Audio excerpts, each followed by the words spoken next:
இன்றைக்கி நாம் சிம்மம் ராசிக்காரர்களுக்கு 2025 வருடத்திற்கு உண்டான ஜூலை மாத ராசி பலன்கள் அப்படிங்கிறது தான் நாம் பார்க்க போகிறோம். இந்த விஸ்வாவசு வருடம் ஆனி மாதம் 17ஆம் தேதி முருகப்பெருமானுக்கு உரிய செவ்வாய்க்கிழமைகளில் மிதுனம் லக்னத்தில் திருவோணம் நட்சத்திரம், பெருமாளுடைய ஒரு நட்சத்திரமான திருவோணம் நட்சத்திரத்தில் ஜூலை மாதம் அப்படிங்கிறது பிறக்குது. எந்ததொரு மாதத்திற்குண்டான கிரக நிலைகள் அப்படிங்கிறத நாம் துல்லியமாக பார்க்கணும். அப்போ தான் இந்த மாதத்தில் நீங்கள் என்ன செய்யலாம், என்னெல்லாம் செய்யக்கூடாது, உங்களுடைய எண்ணங்கள், உங்களுடைய நோக்கம், குறிக்கோள் இதெல்லாம் நிறைவேறுமா அப்படிங்கிறத சரியாக கணிக்க முடியும். இன்னொரு முக்கியமான விஷயம், தனிப்பட்ட முறையில் ஜாதகம் பார்க்க இந்த வாரத்துக்கான அப்பாயின்மெண்ட் ஃபிக்ஸ் பண்ண சொல்லி நிறைய பேர் கேட்டிருந்தீங்க. இப்போது ரூபாய் 299 ரூபாய்க்கு தெளிவாகவும் விளக்கமாகவும் ஜாதகம் பார்த்து தரவங்க. தாழ்மையான வேண்டுகோள், இந்த நம்பருக்கு ஃபோன் கால் அல்லது வாட்ஸ்அப்பில் கூட நீங்கள் கேட்டு அவங்களுடைய அப்பாயின்மெண்ட் அப்படிங்கிறத ஃபிக்ஸ் பண்ணிக்கலாம். உங்களுக்கு தேவையான அனைத்து டீட்டெயிலுமே நம்ம டீமில் இருக்கிறவங்க கொடுத்துருவாங்க. அப்பாயின்மெண்ட் டேட் மற்றும் டைம் ஃபிக்ஸ் பண்ணதற்கு பிறகு அந்த நேரத்தில் நான் உங்களுக்கு ஃபோன் கால் பண்ணி ஜாதகம் பார்த்து பலன்கள்ங்கிறது சொல்லிடுவேங்க. ஜஸ்ட்டு நீங்கள் வாட்ஸ்அப் அல்லது ஃபோன் காலில் உங்களுக்கான டவுட் அப்படிங்கிறத கிளியர் பண்ணிக்கலாம். சரிங்களா? உங்களுக்கான அப்பாயின்மெண்ட் டேட் மற்றும் டைமை ஃபிக்ஸ் பண்ணிக்கலாம். அப்புறம் நிறைய பேர் கேட்குறாங்க எவ்வளோ நேரம் ஆகும்னு சொல்லிட்டு. ஃபஸ்ட்டு நம்ம உங்களுடைய ஜாதக கட்டத்தை பார்த்துட்டு ஜனனகால பலன்கள் அப்படிங்கிறத சொல்லிவிடுவோம். அதாவது இந்த ஜாதகக்காரங்களுடைய வாழ்க்கை எப்படி இருக்கும், கேரக்டர் எப்படி இருக்கும் அப்படிங்கிறத சொல்லிவிடுவோம். அதுக்கப்புறம் கோட்சாரத்தின் அடிப்படையில் கடைசி ஒரு 2.5 வருஷம் எப்படி இருந்துச்சு, எதிர்காலம் வரக்கூடிய 2.5 வருஷம் அதெல்லாம் எப்படி இருக்கும் அப்படிங்கிறதெல்லாம் பார்த்துடலாம். அட் லாஸ்ட் பர்டிகுலராக இந்தந்த டைமில் என்னென்ன நடக்கும், இந்த டைமில் என்னென்ன நடந்துச்சு அப்படிங்கிறதெல்லாம் பார்த்துட்டு உங்களுக்கான தெளிவான விளக்கமான பலன்கள் அப்படிங்கிறத சொல்லிடுவாங்க. இதை தாண்டி உங்களுக்கு ஏதாவது சந்தேகம் இருந்துச்சு அப்படின்னா கூட நீங்கள் கேட்டுக்கலாம். ஒவ்வொரு ஜாதகத்துக்குமே 30 நிமிஷம் வரைக்கும் நம்ம எடுத்துப்போம். தெளிவாகவும் விளக்கமாகவும் பொறுமையாகவும் உங்களுக்கு நாங்கள் சொல்லிடுவோங்க. இது இல்லாமல் வேறு ஏதாவது சந்தேகம் இருந்துச்சு அப்படின்னா கூட நீங்கள் டவுட்டுங்கிறது கேட்டுக்கலாம். கடைசியாக ஜாதகம் இல்லைனாலும் பரவாயில்ல, பிறந்த தேதி, பிறந்த நேரம், பிறந்த இடம் மட்டும் சொன்னாலே போதுங்க. நாங்கள் உங்களுக்கு ஜாதகம் பார்த்து பலன்கள் அப்படிங்கிறது சொல்லிவிடுவாங்க. நீங்கள் வாட்ஸ்அப்பில் ஜஸ்ட் ஒரு மெசேஜ் மட்டும் பண்ணாலே போதும், இல்லை ஃபோன் கால் பண்ணி உங்களுடைய அப்பாயின்மெண்ட் ஃபிக்ஸ் பண்ணால் மட்டுமே போதுங்க. சரி, வாங்க நம்ம வீடியோக்குள்ளே போகலாம். அதாவது கிரகங்களுடைய ராஜா சூரியன் மிதுனம் ராசியில் இருக்கார். 17ஆம் தேதி அவர் கடக ராசிக்கு போக போகிறாரு. செவ்வாய் பகவான் சிம்மம் ராசியில் இருக்கார். புதன் பகவான் கடக ராசியில் இருக்கார். 17ஆம் தேதி வக்ரகதியாகி மிதுனம் ராசிக்கு வர போகிறாரு. புதனுடைய வக்கரம் அப்படிங்கிறது ரொம்ப அவசியமாக பார்க்கப்பட வேண்டிய ஒன்று. அதோட சுக்கிர பகவான் ரிஷபம் ராசியில் ஆட்சியில் இருக்கார். 26ஆம் தேதி மிதுனம் ராசிக்கு போயிட்டு குருவோட இணைகிறாரு. தேவகுருவும் அசுபகுருவும் ஒன்றாக பயணிக்க போகிறாங்க. குரு பகவான் மிதுனத்திலையும், சனி பகவான் மீனத்திலையும், ராகு கும்பம் ராசியிலையும், கேது பகவான் சிம்மம் ராசியிலையும் இருக்காங்க. இதுதான் இந்த மாதத்திற்கு உண்டான ஒரு கிரக நிலைகள் அப்படிங்கிறது. உங்களுக்கு என்னென்ன சாதக பலன்களை கொடுக்க போகுது, எந்தெந்த விஷயங்களில் நாம் எச்சரிக்கையாக இருக்கணும் அப்படிங்கிறத பார்த்துடலாம். சிம்மம் ராசி நேயர்களே, உங்களுக்கு இந்த ஜூலை மாதம் எப்படி இருக்குது அப்படின்னு சொல்லிட்டு பார்த்தீங்க அப்படின்னா, வாழ்க்கையில் விரக்தியோட உச்சத்தில், அதாவது ஏதாவது வெற்றி கிடைக்குமா அப்படின்னு சொல்லிட்டு தேடக்கூடிய ஒரு சோகமான ஒரு நிலையில் சிம்மம் ராசி அப்படிங்கிறது இருக்குது. அதான் தெரியுமே ஜோசியரே, அதை ஏன் நீங்கள் வேறு தனியாக சொல்லி மனவேதனை அப்படிங்கிறத பண்ணுறீங்க, ஏதாவது உருப்படியாக இருந்தால் சொல்லுங்கள், சும்மா கஷ்டத்தை சொல்லி கஷ்டத்தில் இருக்கிற எங்களை மேற்படி சங்கடப்படுத்தாதீங்க அப்படிங்கிற மாதிரி தான் நீங்கள் இந்த ஒரு வீடியோக்குள்ளேயே நுழைவீங்க. கவலைப்படாதீங்க, உங்களுடைய கஷ்டம் எல்லாமே நீங்கக்கூடிய அளவுக்கு இந்த ஜூலை மாத கிரக அமைப்புகள் அப்படிங்கிறது இருக்குது. அதனால் கவலைப்பட வேண்டாம். அதே மாதிரி என்ன காரணம் அப்படின்னா, இந்த ஜூலையை நாம் 2ஆக பிரிச்சுக்கலாம். அதாவது முதல் 17 தேதி, அடுத்த 17 தேதி. முதல் 17ல் ஒரு வகையில் நன்மை, அடுத்தது ஒரு 17ல் மற்றொரு வகையில் நன்மை. அதாவது கடவுள் ஒரு கதவை அடைச்சா மறு கதவு அப்படிங்கிறத திறப்பான் அப்படின்னு சொல்லுவாங்கள்ல. ஆனால் சிம்மத்தை பொறுத்த வரைக்கும் கடந்த ஒரு 6-7 மாதமாக பார்த்தீங்க அப்படின்னா எல்லா கதவையும் அடைச்சி பூட்டி வச்சுட்டு சாவியை தொலைச்சிட்டார் போல இருக்கு. சிம்மம் ராசிக்காரர்கள் திருமண திசை எங்கும் அடி, ஆனாலும் கூட கீழையில் விழுந்தாலும் மீசையில் மண் ஓட்டலன்னு சொல்லக்கூடிய ஆளுங்க. எவ்வளோதான் கஷ்ட நஷ்டம் இருந்தாலும் வெள்ளை சட்டைக்கு குறைவில்லாமல் நீட்டாக அயன் பண்ணி கூலிங் கிளாஸ் மாட்டிக்கிட்டு வெளியில் போகிற ஆளுங்க தான் சிம்மம் ராசிக்காரர்கள். கையில் 10 ரூபா கூட காசு இல்லை அப்படிங்கிறது நமக்கு மட்டும் தான் தெரியும். ஆனால் இந்த டிப்டாப்புக்கெல்லாம் குறைச்சிருக்காது. அங்கே செண்டு வாசனை இங்கே அடிக்கும் அப்படிங்கிற மாதிரி ஆளுங்க தான். அப்படிப்பட்ட இந்த சிம்மம் ராசிக்காரர்களுக்கு இந்த ஒரு மாதத்தில் ராசிநாதன் சூரியன் கிரகங்களுக்கெல்லாம் ராஜா. அவர் எங்கே இருக்கார் அப்படின்னா லாபம் வீட்டில் இருக்கார். அப்போது அஷ்டம சனி ஒரு போட்டு அடின்னு சொல்லிட்டு அடிச்சிட்டு இருக்கு. போதாத கூத்தத்துக்கு ஜென்மத்தில் கேது பகவான் வேற களத்திரத்தில் ராகு. இவங்க எல்லாமே சேர்ந்து அடித்தாலும் நான் தாங்கிக்கிறேன் அப்படிங்கிற மாதிரியான ஒரு மனநிலைமையில் இருந்தீங்க இல்லைங்களா? இப்போது அந்த வலியை தாங்கின உள்ளத்துக்கு வலிமையை கொடுக்கக்கூடிய ஒரு நேரம் அப்படிங்கிறது தான் இந்த ஜூலை மாதம் அப்படிங்கிறது.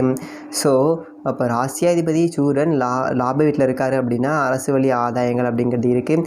அதாவது அஷ்டம சனி காலகட்டத்தில் தேவையில்லாமல் அசிங்கப்படக்கூடிய ஒரு சூழலாக வந்திருக்கும். செய்யாத தப்புக்கு பழி நம்ம மேலே விழுந்திருக்கும். ஏன்னா வம்பு வளர்க்குற நம்ம மேலே விழுந்திருக்கும். நான் எவ்வளோ 2 பேர் சண்டை போட்டு இருந்திருப்பான். நம்ம தான் சிம்மம் ராசிக்காரர்களாச்சே, பெரிய ராஜாவாச்சே, கொடுக்க போயிட்டு மத்தியஸ்தம் பண்ண போவோம். அப்போ ஆல்ரெடி வாதமாகி நம்ம மேலே கேஸ் கொடுக்குற மாதிரிலாம் ஆகியிருக்கும். அதெல்லாம் தொடச்சி நீங்கள் வெளியில் வர போகிறீங்க. அப்போது உங்கள் மேலே ஏதாவது வழக்கு இருந்தது அப்படின்னா அதை இந்த ஒரு மாதத்தை பயன்படுத்தி நீங்கள் சீக்கிரமாக கொண்டு போனீங்க அப்படின்னா தீர்ப்பு உங்களுக்கு சாதகமாக வரும். அதே மாதிரி காப்பீட்டு நிறுவனத்தில் உங்களுக்கு ஏதாவது வர வேண்டிய தொகை பாக்கி இருந்துச்சு அப்படின்னா வேகம் எடுப்பீங்க. நிச்சயமாக இந்த ஒரு மாதத்தில் காசு வந்துடும்.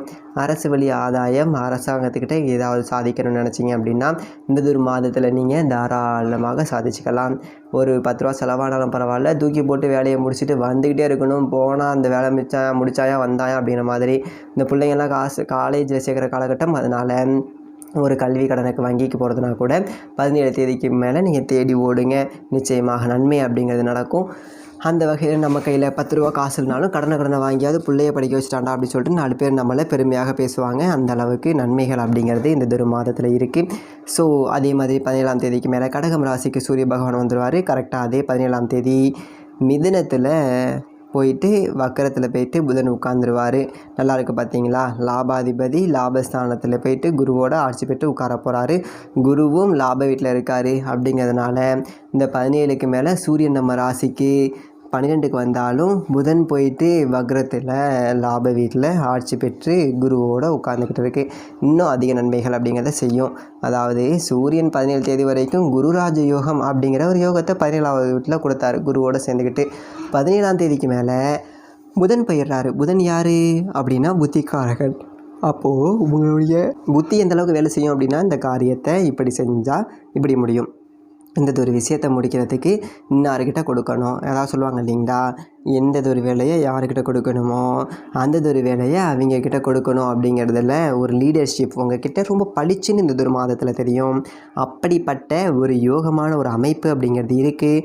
அதனால் நிறைய நன்மைகள் அப்படிங்கிறதும் காசு பணம் இல்லை அப்படிங்கிற ஒரு பிரச்சனையை உங்களுக்கு இந்த ஒரு மாதத்தில் வராது. அஷ்டம சனி கொடுத்த அவமானங்கள் எல்லாமே துடைத்தெறியப்படும். சனி கழிஞ்சிச்சோ அப்படிங்கிற மாதிரி இருக்கும். ஏன் அப்படின்னா இந்த 13ஆம் தேதிக்கு மேலே சனி வக்கரம் அடைய போகிறாரு. அது தனி பலன்கள் அப்படிங்கிறதையும் கொடுக்கும். சனி பகவானுடைய வக்கரம் அப்படிங்கிறதுக்கு நான் தனி வீடியோவை உங்களுக்கு கொடுக்குறேன். ஏன்னா ஜூலை மாதம் 13ஆம் தேதி சனி பகவான் வக்ரகதி அடைகிறாரு. அப்போது அஷ்டம சனி வக்ரம் அடைகிறார், பலம் இழக்கிறார். அப்படிங்கும்போது அதை விட பெரியது ஒரு நிம்மதி பெருமூச்சு அப்படிங்கிறது வாழ்க்கையில் நமக்கு கிடைக்கவே கிடைக்காது. அப்படி ஒரு யோகம் அப்படிங்கிறது உங்களுக்கு வரப்போகுது. கவலைப்படாதீங்க. அதே மாதிரி களத்திரத்தில் ராகு இருந்தாலும் நல்ல நேரமாக பார்த்தீங்க அப்படின்னா உங்களுக்கு குரு பார்க்க புனிதப்பட்டு தான் ராகு வராரு. இல்லைன்னா டைவர்ஸ் வரைக்கும் கொண்டு போய் விட்டுருப்பார். தேவையில்லாத கணவன் மனைவி பிரச்சனை அப்படிங்கிறத கொண்டாந்து விட்டு குடும்பத்தை நாசம் பண்ணி குட்டிச்சவராக்கி பல வேலைகள் நடந்திருக்கும். நல்ல வேலையாக உங்களுக்கு இது எதுவும் நடக்கலை. சின்ன சின்ன சண்டைகள், அந்த ஊழல்கள், பூசல்கள் இது எல்லாம் அப்படியே இருக்க தான் செய்யும். மறுபக்கம் ஒரு நன்மை என்ன அப்படின்னு பார்த்தீங்க அப்படின்னா உங்களுடைய ராசிக்கு யோகாதிபதி, ராசிக்கு நெருங்கிய நட்பு கிரகமான செவ்வாய், இன்னொரு நெருப்பு கிரகமான செவ்வாய் உங்களுடைய சொந்த ராசிக்குள்ளேயே இருக்கார். இந்த செவ்வாய் யார் அப்படின்னா பூமிக்காரகன். அவர் ராசிக்குள்ளே இருக்கார் அப்படின்னா அதீத நன்மைகள் அப்படிங்கிறத உங்களுக்கு கொடுப்பார்.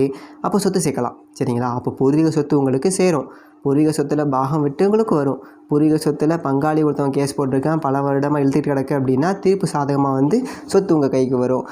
இப்போ எல்லாம் அமைப்புகள் அப்படிங்கிறது கிடைக்கிது. அதே மாதிரி இடம் பூமி விற்பனையால் லாபம் பார்க்கலாம். அரசியல்வாதிகள் காசு பணம் சம்பாதிக்கலாம். அரசியலுக்கு காரகத்துவம் கொடுத்த செவ்வாய் என்ன செய்வார் அப்படின்னா அரசியலை வச்சு உங்களை சம்பாதிக்க வச்சு அழகு பார்ப்பார், பெரியதொரு பதவிகளை அலங்கரிக்க வைப்பார். இதுதான் சிம்மம் ராசிக்காரர்களுக்கு ரொம்ப பிடிக்கும். 10 ரூபா கையில் காசு இல்லை அப்படின்னாலும் மட்டும் மரியாதை குறையக்கூடாதுடா, பார்க்குற 4 பேர் மெச்சி வாழணுண்டா அப்படின்னு சொல்லிட்டு வெள்ளையும் சொல்லியமாக அலையக்கூடிய ஆளுங்க தான். நான் ஏற்கனவே சொன்னேன் பார்த்தீங்களா, அந்தளவுக்கு புகழுக்கு மயங்கக்கூடிய ஒரு ஆட்கள் சிம்மம் ராசிக்காரர்கள். உங்களுடைய புகழுக்கு பெருமைக்கும் எந்த விதமான ஒரு களங்கமும் வராமல் கௌரவத்தோடு வாழ வைக்கும். அந்த கௌரவத்தோடு ஒருத்தன் வாழணும்னா என்ன பண்ணணும்? கடன் இல்லாத வாழ்க்கையை வாழணும். எவ்வளோ பெரிய ஆளனாக இருந்தாலும் கடன்காரன் எடுத்தாப்புல வந்தால் கடையை இது பண்ணாதான் கடன் பட்டார் நெஞ்சம் போல் கலங்கி நின்றான் இலங்கை வேந்தன் அப்படின்னு சொல்லுவாங்க இல்லைங்களா? அந்த மாதிரி உங்களை கௌரவத்தோடு வாழ வைக்கிறதுக்கு கடன் எல்லாத்தையும் அடைச்சி ஒரு கௌரவத்தை கொடுக்கக்கூடிய ஒரு மாதமாக இந்ததொரு ஜூலை மாதம் அப்படிங்கிறது இருக்கும். சனி வக்கர பலன்கள் அப்படிங்கிறது தனியாக நான் உங்களுக்கு சொல்கிறேன், பார்த்து பலன் பெறுங்க. சனிக்கிழமைகளில் சனி பகவானுக்கு எல் தீபம் போயிட்டுருங்க. செவ்வாய்க்கிழமை ராகு கால நேரத்தில் துர்க்கை அம்மனுக்கு எலுமிச்சை தீபம் அப்படிங்கிறத ஏற்றிக்கிட்டு வாங்க. இந்ததொரு மாதம் அப்படிங்கிறது வந்து சிறந்த மாதமாக இருக்கும். சிம்மம் ராசிக்காரர்களுக்கு எல்லாம் நன்மையாகவே நடக்கும். நன்றி, வணக்கம்.